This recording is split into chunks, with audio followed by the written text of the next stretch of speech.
بينا نعمل حلا مشهور جدا في تركيا وسهل جدا بالسميد. كوباية سكر عليها كوباية مية، سيبها بس لحد ما تبدأ تتقل بسيط خالص السكر يدوب.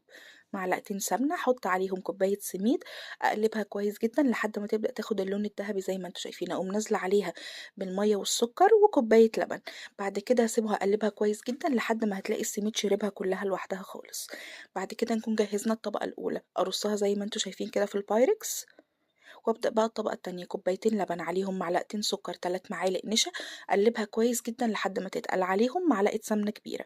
قلبها كويس جدا وعليهم كمان 2 ظرف فانيليا، قلبهم كويس جدا زي ما انتوا شايفين كده عشان ما يكتلوش. وكده خلصنا الطبقة التانية.